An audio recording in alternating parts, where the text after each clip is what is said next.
Gabrielle forming in the Atlantic. Most of the models have this not only becoming a hurricane, but possibly a major hurricane. There's a second hatched area behind it, and there's an area that's not highlighted yet that honestly has me a little bit more concerned. Hi, everybody. I'm Chief Meteorologist Chris Justice, keeping you posted along the way here during hurricane season.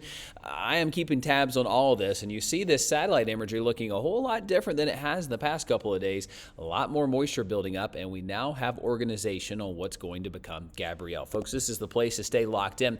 Please let me know if you're new to the channel. Like this video, subscribe to the channel, and turn on notifications for updates around the clock with all things tropical. Anything turns severe, different direction, different steering current, I'll be the first to let you know. And folks, let me know in the comment section where you're watching from right now. It means the world to me to see where each of you are watching from.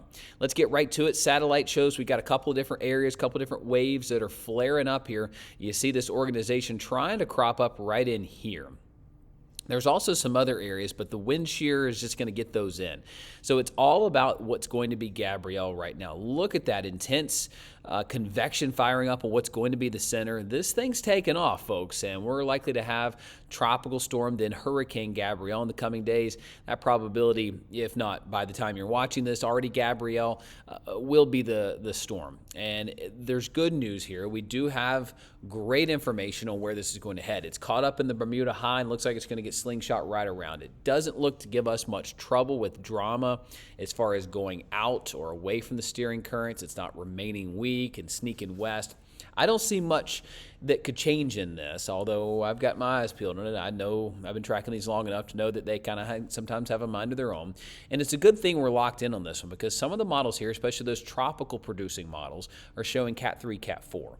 This thing could be a monster as it gets out into the open water. And the good news is when that happens, it looks like it's well north of the Caribbean Islands and well east of Bermuda. We're watching it for you folks in Bermuda with laser focus, okay?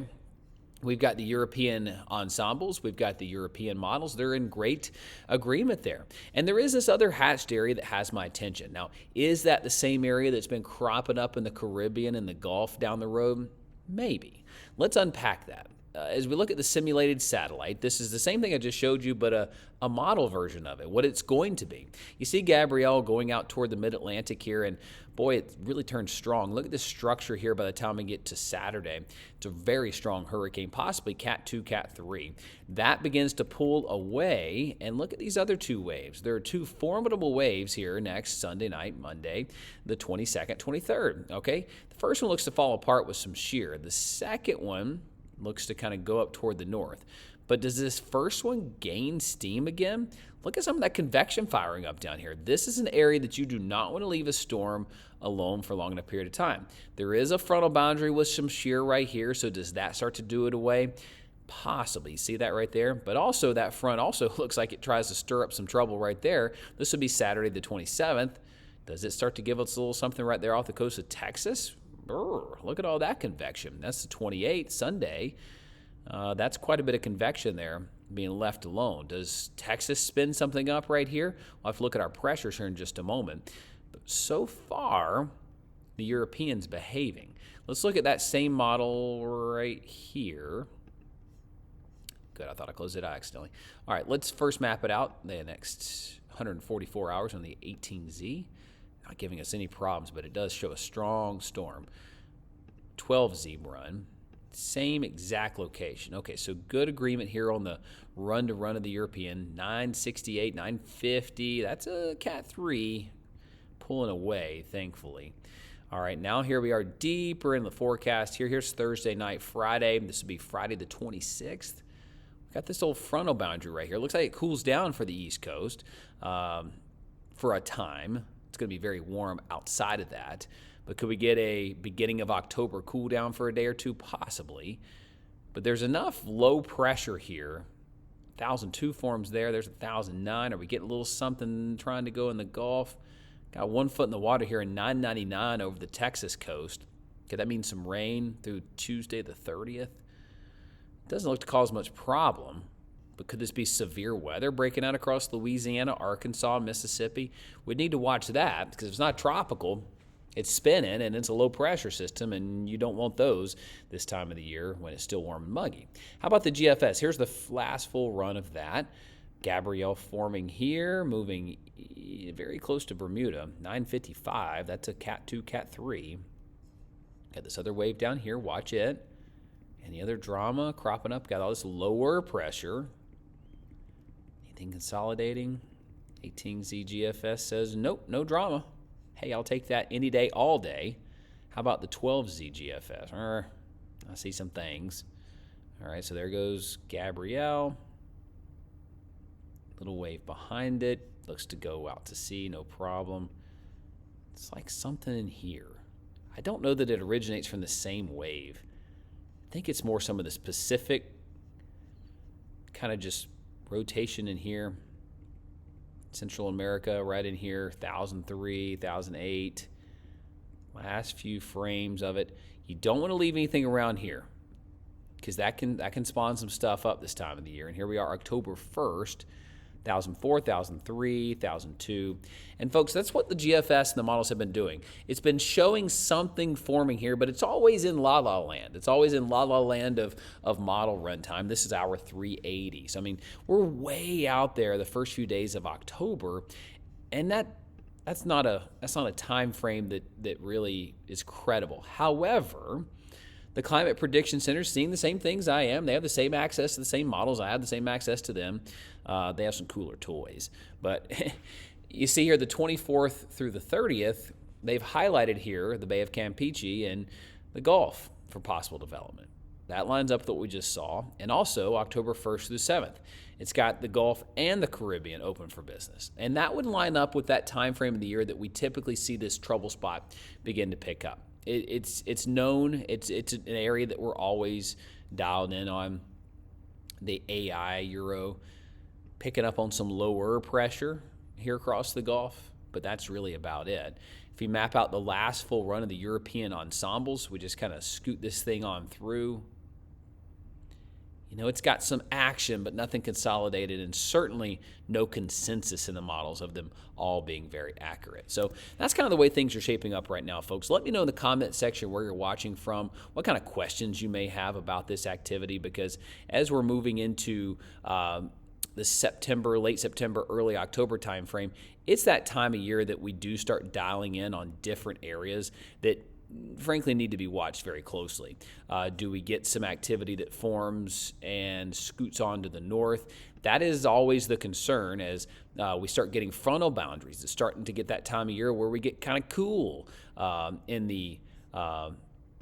the United States. And if that happens, we can typically get some trouble spots that will try to crop up. Folks, I want to let you know that I'm about to give you some shout outs from our last video. If I can pull the video up, it's giving me some problems right now. But let me know in the comment section where you're watching from right now. I do enjoy the conversations that we have. I enjoy the ability that we have to be able to talk and share my passion for meteorology with some of you that I know have the same passion that you grew up with.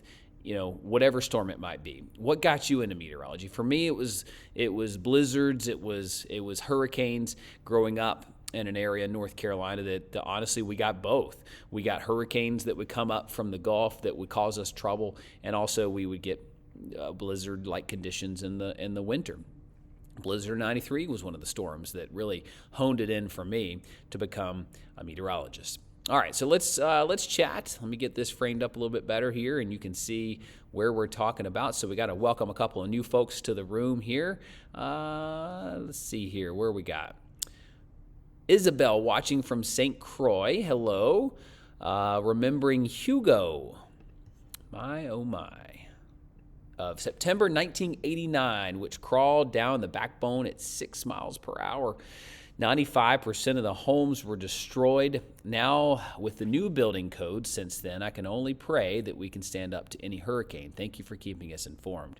No doubt, Hugo was terrible for us in South Carolina as it was for you. And hey, thank you for that comment. Never, ever, ever will forget Hugo. One of those storms are measured by. And then the other H name, Helene, is also another storm many are going to be measured by. We got Tampa Bay in the house. Thank you for all that you do to inform us. You're so welcome. Thank you. Tyler Joyner watching right now from St. Augustine, Florida. Thank you for keeping us updated. You have become one of our new favorite meteorologists, one of our few meteorologists I trust to watch. Well, thank you for that. That means a lot. Hello, Chris and chat. Good to see everybody and everything you do for us. Chris, watching from Sebring, Florida. Hey, thank you so much. Thank you for always being here, and always good to see your name in the chat. Hope you're having a good day, and hope you have a good day. Let's see, what else we got? Watching from the Virgin Islands. Thank you, as even flooding is troublesome for us in lowland territory. Absolutely. Thank you for watching. Please tell your friends and family. I will continue to keep you posted. We got Central Florida in the house. I'm nervous about regular storms, let alone hurricanes. Thank you, Chris, for the updates. Hey, Mr. Justice, watching from Dominica. Thank you for the weather update. Hey, thank you. Thank you for watching right now. Please tell your friends and family, and it means the world that you're watching me. I'll keep you posted. Hey, Chris, my name is Paul, and I'm watching from Central Virginia. You have the best weather forecast anywhere. Thanks for the great work you do almost every day. Hey, thank you so much. I appreciate that. Hey, Chris, watching and waiting to watch what you have for us today. Hey, thank you. Hi, Chris, watching from Beaumont, Texas, and waiting for the first significant cool down of the season. Hopefully this won't be a front-less season. Boy, it sure looks like September is going to be. You know, we may get something late September, early October, but boy, we are just hurting for some cool air. I'm with you there. Michael says, grateful for the weather forecast.